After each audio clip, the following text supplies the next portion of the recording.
228장. 하북성에서의 치열한 전투가 끝나고 까마귀군은 영주로 회군했다. 하늘은 잿빛 구름으로 가득 덮여 있었고 바람은 마치 전장의 여운처럼 낮게 울부짖으며 병사들의 얼굴을 스치고 지나갔다. 그들이 걷는 길 위에는 전투의 흔적처럼 말발굽 자국이 촘촘히 새겨져 있었다. 대지는 차갑고 딱딱했으며 그 차가움이 병사들의 지친 발걸음마다 전해졌다. 피로와 상처에 지친 병사들은 묵묵히 행군을 이어갔다. 그들의 몸은 전쟁의 고통을 온전히 느끼고 있었지만 눈빛만큼은 결코 꺼지지 않았다. 그 눈빛 속에는 전투에서 얻은 승리의 자부심과 앞으로 맞서야 할 전쟁에 대한 결의가 담겨 있었다. 각자의 발걸음은 전쟁의 무게를 나르며 그들은 한층 더 단단해지고 있었다. 까마귀는 말 위에서 이 병사들의 행렬을 지켜보며 승리 후에도 긴장을 늦추지 않았다. 그는 이 고요한 순간이 또 다른 전투의 서막일 뿐이라는 것을 알고 있었다. 영주의 바람 속에서도 그는 늘 다음을 준비하고 있었다.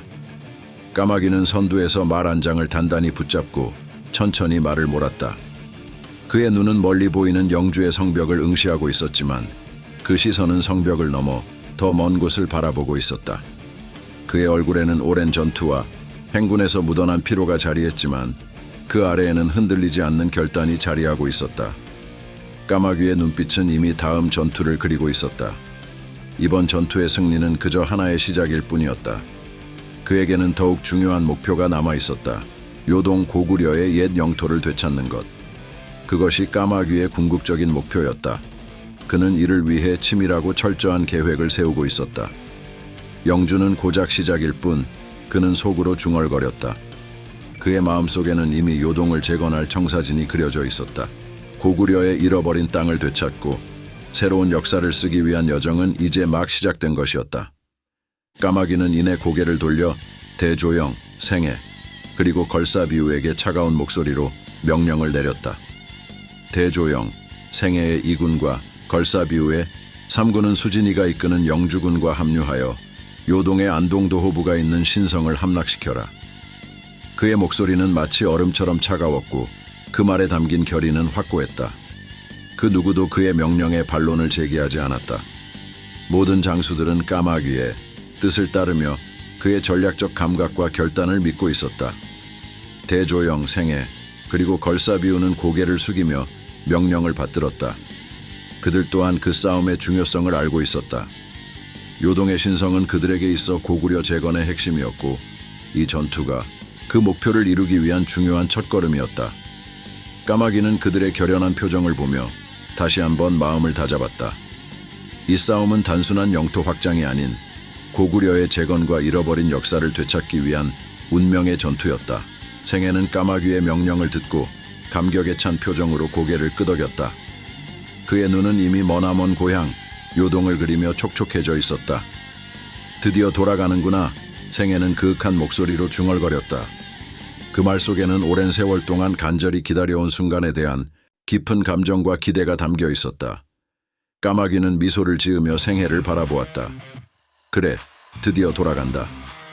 그의 목소리는 따뜻했고 마치 그들이 향하는 곳이 오랜 세월 잃어버렸던 고향인 것처럼 다정했다.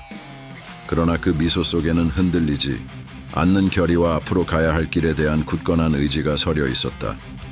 그들은 이제 고구려의 잃어버린 땅을 되찾기 위해 그 누구도 막을 수 없는 힘으로 나아갈 준비를 하고 있었다.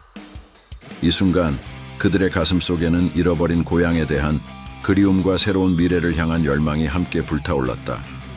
까마귀의 말이 끝나자마자 병사들은 마치 무언가에 이끌린 듯 일제히 함성을 질렀다. 그들의 함성은 산과 들을 울리며 하늘마저 떨리게 할 정도로 강렬했다. 그 함성 속에는 고향에 대한 깊은 그리움과 함께 잃어버린 영토를 되찾겠다는 불타는 열망이 가득했다. 정훈, 출격하라.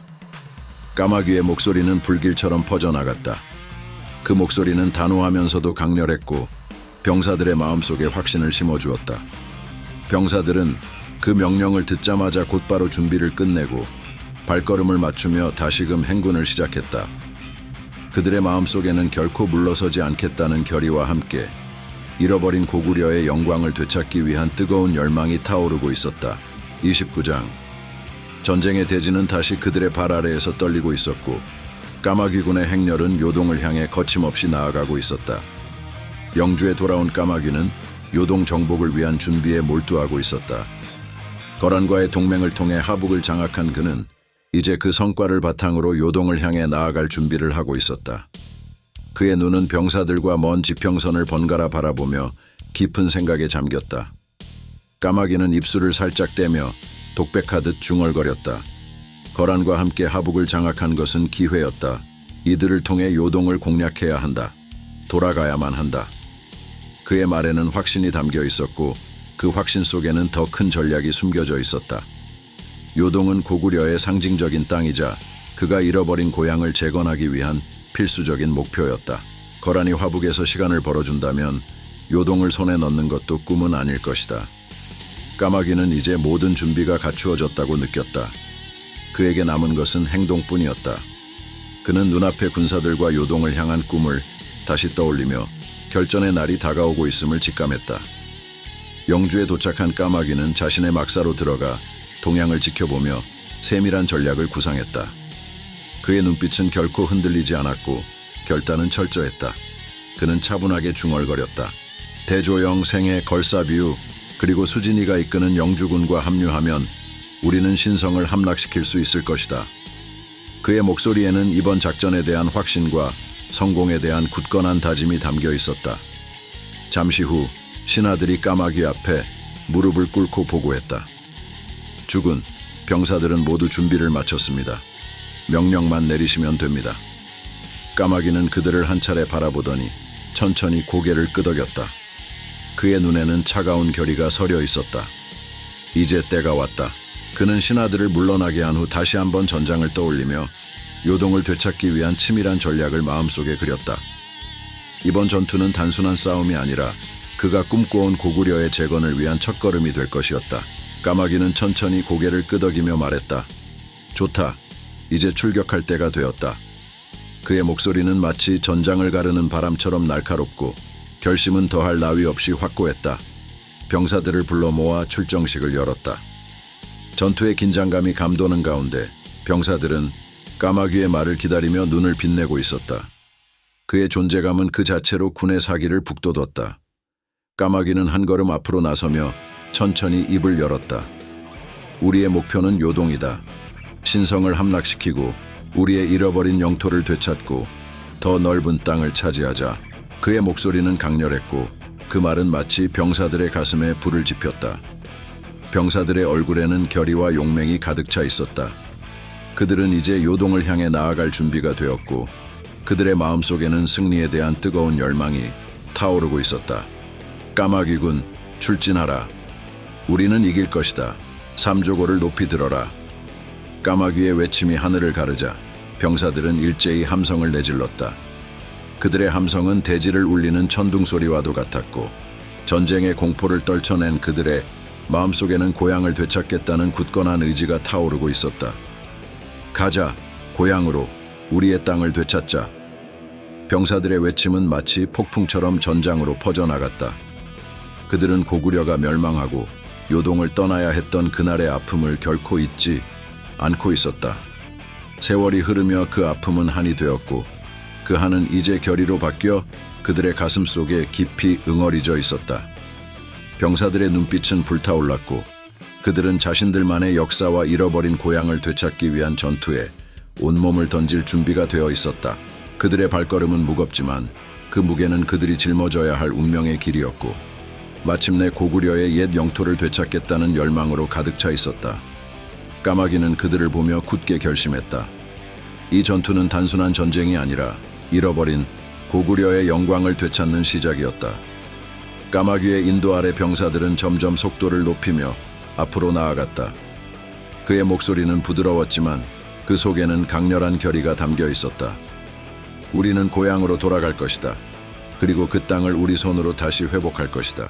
그의 말은 병사들의 마음속 깊이 울려 퍼졌고 그들은 굳건히 그의 뒤를 따르며 발걸음을 옮겼다.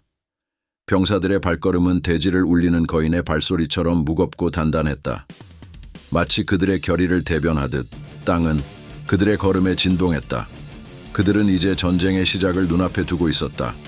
하지만 두려움은 없었다. 그들의 가슴 속에는 오직 잃어버린 고향을 되찾겠다는 뜨거운 열망만이 불타올랐다. 230장. 영주성 내부는 출정을 준비하는 병사들로 가득 차 분주했다.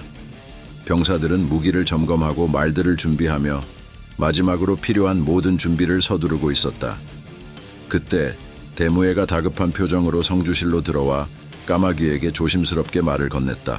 할아버님, 대무회는 잠시 숨을 고르며 말했다. 왜 그러느냐? 까마귀가 그를 바라보며 물었다. 저희가 요동으로 돌아간다는 소식을 들은 고구려 유민들과 거란, 말갈, 돌궐, 해족 등 수많은 사람들이 성 밖으로 몰려들고 있습니다.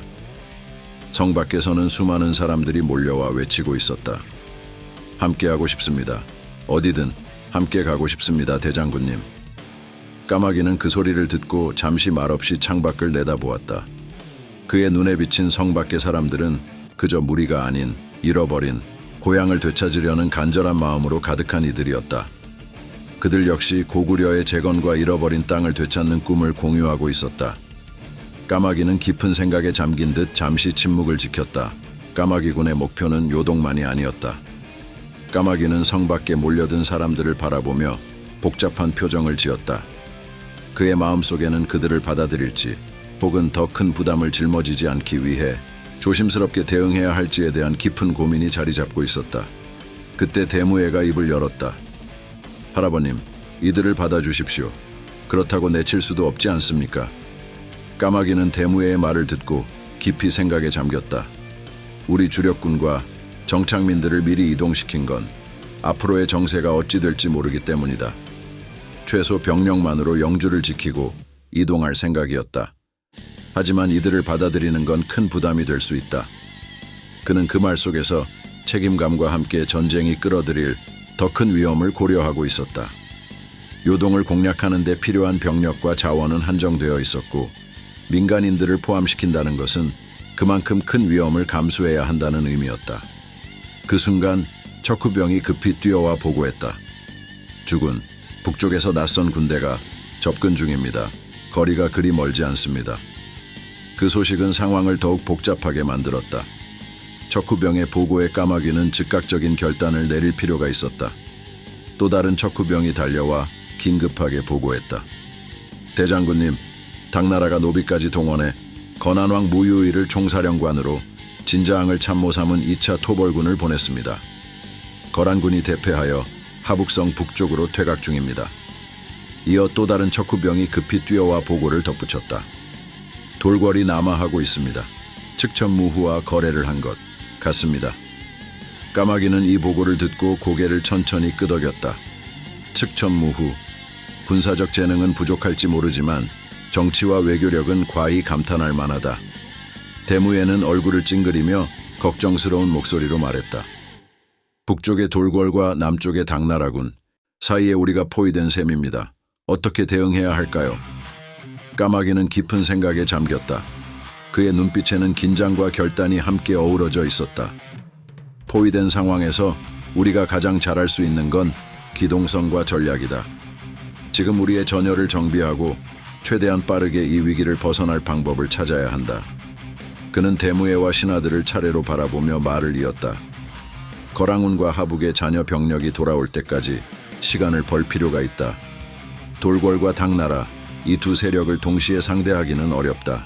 우선 돌궐과 교섭할 길을 찾자. 당나라군에만 집중하는 것이 현명할 것이다.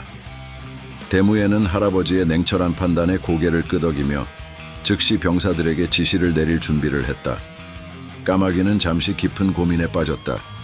거랑운과 합류해서 남은 병력이라도 수습해야 하나, 아니면 영주를 지켜야 하나. 그의 목소리에는 전략적 딜레마가 묻어 있었다. 그는 최선의 선택을 찾기 위해 계속해서 상황을 재검토하고 있었다. 그 순간 또 다른 척후병이 달려와 새로운 소식을 보고했다. 대장군님, 이진충이 병사하였습니다. 이인자였던 손만영이 실권을 잡았지만 이진충의 자식들과 손만영이 권력 다툼을 벌였고 결국 이진충의 자식들이 세력 다툼에서 밀려 돌궐의 묵철가한에게 투항했다고 합니다. 대인, 구독과 좋아요 부탁드리겠습니다. 쏘인, 목숨을 바치겠습니다.